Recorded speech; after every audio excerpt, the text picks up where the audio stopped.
ये कार्य जब हम करते हैं तो कभी कभी हम लोग बोलते हैं अरे ये जल्दी होना चाहिए, तो हमें सिखाया जाता है नहीं, पेशेंस रखो। उसके पीछे भी कारण है क्यों पेशेंस रखने के लिए कहा जाता है कि गरम गरम खाते तो मुंह जल जाता है। वैसे ही जब देश का काम करते हैं तो सोच समझ के नीति के साथ करना पड़ता है। तो ये चीज़ें मुझे संघ से सीखने को मिली। इतना सम्मान, इतनी सिक्योरिटी, एक बिजनेस घराने से आकर संघ में काम करना, मतलब मैं यहाँ कुछ भी करना चाहूँ तो कोई रुकावटें नहीं है। इनफैक्ट वो मुझे राह दिखाते हैं। हम बहनें काम कर सकती हैं तो संघ या कोई भी संगठन हो, हम बोलते हैं परिवार से हम प्रारंभ करते हैं किसी भी इस प्रत्यक्ष कृति का। तो पिताजी ने ये हमारे सामने एक आदर्श रखा और शायद इसलिए हम उसको। कार्यक्रम के निमित्त मंच पर उपस्थित पुस्तक की लेखिका डॉक्टर शोभा जी, चंदाताई, वर्षाताई और निदर्शना दीदी, और मंच के सामने विशेष उपस्थित सम्मान्य गीताताई, अंजलिताई और सभी मातृशक्ति और भाइयों। वैसे पुस्तक और पुस्तक से जुड़े हुए विषय के बारे में बहुत सारी चीजें आ गई, फिर भी मेरे मन में कुछ विषय आते हैं, उसको मैं आपके सामने प्रस्तुत करने का प्रयत्न कर रहा हूं। हमको पता है संघ अपने आप को प्रसिद्धि से दूर रखा। उसका कारण था संघ को व्यक्ति निर्माण करना था, और व्यक्ति निर्माण में उस प्रकार की प्रसिद्धि आवश्यक नहीं थी, प्रसिद्धि के पीछे के विषय भी आवश्यक नहीं थे। और उसके कारण क्या हो गया, बीच के काल में RSS image created by non RSS peoples, जो संघ ने देखा, जिन्होंने संघ देखा नहीं, समझा नहीं, पढ़ा नहीं, अनुभूत लिया नहीं, ऐसे लोगों ने संघ के बारे में लिखने की एक बड़ी लाइन खड़ी कर दी। एक अमेरिकन लेखक है वॉल्टर एंडरसन, और उनके साथ श्रीधर दामले जी मिलकर, दोनों ने मिलकर एक किताब लिखी है, ब्रदरहुड इन सैफरॉन। एक निमित्त बना और आपने हमें याद किया कि आप भी कुछ लिखिए, तो थोड़ा कुछ मौका भी मिला कि अपने विचार, अपने अनुभव लिखने का एक अवसर मिला। तो शोभा जी का धन्यवाद। और मैं तो मेरा खुद का परिचय थोड़ा सा देना चाहूँगी, क्योंकि हम सब जानते नहीं एक दूसरे को। तो मेरे घर का आरएसएस से कोई भी परिचय नहीं था। तो मेरे घर में संघ क्या है कुछ भी पता नहीं था। अभी 40 साल पहले की मैं ये बात कर रही हूँ। जब मैं 11वीं में थी तब मैं एबीवीपी के माध्यम से इस बड़े से परिवार का एक छोटा सा हिस्सा बन गई।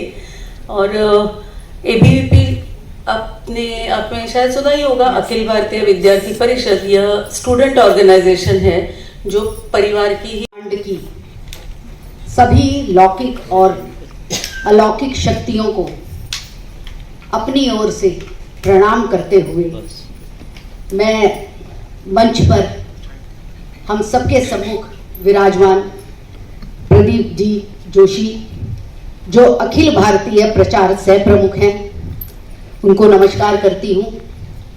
हमारे बीच में भाग्यश्री चंदा साठे जी हैं, राष्ट्र सेविका समिति से। पुस्तक के लिए और मुंबई में आकर इस पुस्तक का परिचय मुंबई वालों को देने के लिए भी आई है, जिसके लिए बहुत अभिनंदन पात्र हैं। मंच पर बैठे सभी सहयोगी कार्यकर्ता, सामने बैठे हुए सभी मेरे बंधु भगिनी, बहुत देर हो गई है, भाषण करने का ये मौका भी नहीं है, समय भी नहीं है, आवश्यक भी नहीं है। लेकिन जो महिला शक्ति के बारे में बात की है उसके बारे में मैं केवल 2 बातें कहूंगी। हमारा गुणगान तो अभी बहुत हो रहा है, लेकिन इससे हम ऊपर न जाए, यानी क्या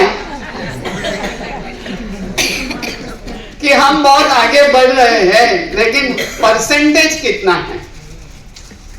आज भी लोकसभा में 12, 13, 14% से ऊपर हम नहीं हैं। विधानसभाओं में तो इसमें से भी बुरी स्थिति है।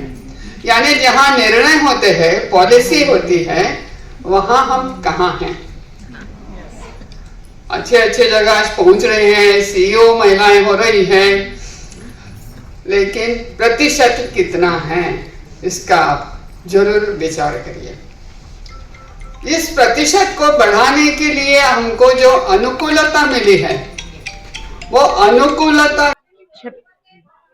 शतायु संघ और महिला सहभागिता को लेकर अभी हमारी पुस्तक मार्च में दिल्ली के अंदर हमने इसका विमोचन किया है। सुनील आम्बेकर जी उसमें मुख्य अतिथि थे।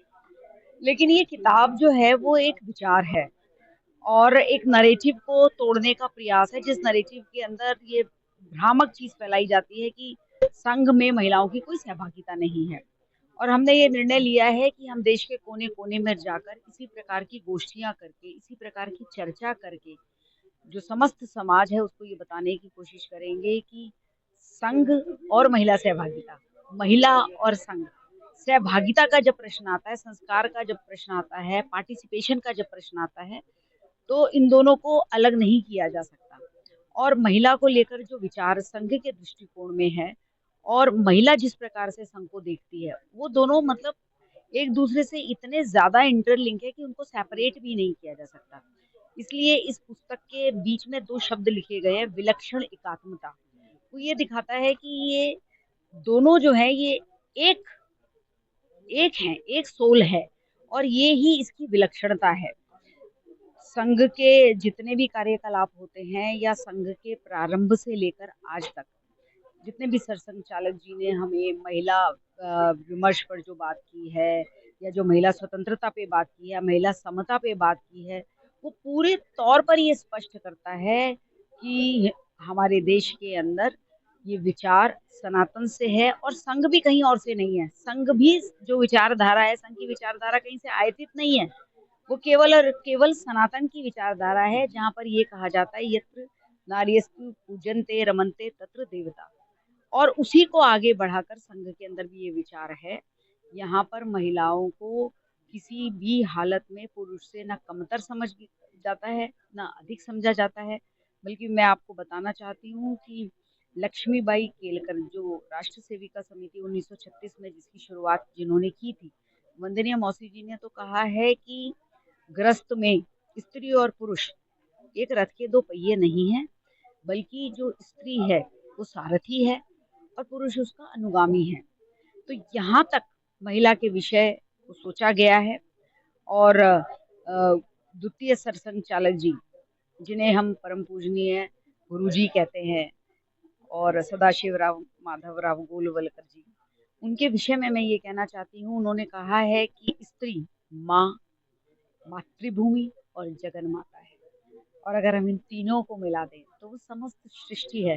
तो मुझे समझ में नहीं आता कि ऐसे कंफ्यूजन्स, ऐसे भ्रामक नरेटिव्स क्यों फैलाए जाते हैं। और आज इस शतायु होते हुए वर्ष के अंदर ये आवश्यक है कि हम इस नरेटिव को इस पुस्तक के माध्यम से, प्रॉपर डॉक्यूमेंटेशन के माध्यम से, जीवन के वृत्तांतों से और जितने भी हमारे प्राइमरी और सेकेंडरी सोर्सेज के माध्यम से हम इसको रिफ्यूट करें और जन जन तक ये बात फैलाएं कि सनातन को यदि आप अच्छी तरीके से देखेंगे, वहाँ पर स्त्री और पुरुष कहीं से भी दोनों के अंदर भेद नहीं है, बल्कि ना कोई कंपटीशन है, ना कोई होड़ है, बल्कि ये दोनों तो सहज रूप से एक दूसरे के पूरक हैं। अमेज़न पे ये अवेलेबल है और प्रभात प्रकाशन ने इसको किया है, तो आप कहीं से भी इसको ले सकते हैं। लिंक मैं इसको प्रोवाइड कर सकती हूँ आपको। और पूरे मतलब मैंने जैसे कहा कि अमेज़न पे है, तो आप पूरे विश्व के अंदर कहीं से भी ले सकते हैं।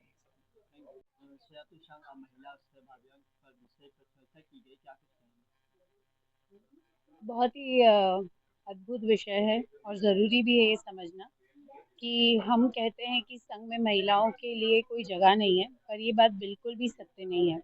संघ में महिलाओं के लिए उतनी ही जगह है जितनी पुरुषों के लिए। और हमारे संघ संचालक जी ने बड़ी ही अच्छी बात कही है अपने बात मतलब अपने भाषणों में और अपनी बातों में कि महिला को अपना परिचय खुद ढूंढना है, अपने अंदर ही अपनी इज्जत है, अपने अंदर ही अपनी कला है, अपने अंदर ही अपना ज्ञान और संस्कृति है और शक्ति है। तो आपको खुद अंदर, तो हमें खुद अपने अंदर देखना है और उसमें खोजना है। जब तक आप अपने आप को रिस्पेक्ट नहीं दोगे, आप अपने आप को नहीं समाज में खड़ा करोगे, तो कोई आपके लिए नहीं आएगा। परिवार में भी अगर आप अपनी इज्जत कमानी है तो वैसे कार्य करने पड़ते हैं। वैसे ही समाज में जब आप सामाजिक कार्य करते हैं तो अगर आप उसमें अपना स्थान बनाना चाहते हैं, जगह बनाना चाहते हैं, वो रिस्पेक्ट पाना चाहते हैं, तो उसके लिए आपको खुद को ही काम करना है। तो ये विषय बहुत ज़रूरी है और संघ शुरू से ही महिलाओं को साथ लेके चला है और हमारी बहुत सारी सहभागिता है पूरे देश भर में। जैसे परिवार में होती है वैसे महिला सहभागिता भी संघ में वैसा ही काम करती है। तो संघ में हमें हमें बहन दीदी कह के पुकारा जाता है। मुझे लगता है संघ एक ऐसा प्लेटफॉर्म है जहाँ पर हम अच्छे से काम कर सकते हैं और कोई चीज़ का डर नहीं है। मतलब हम सुरक्षित महसूस करते हैं क्योंकि जितने प्रचारक हैं वो हमें बहन जी बहन बोलते हैं, तो उसी से हमें बहुत सम्मान और सिक्योरिटी फील होती है।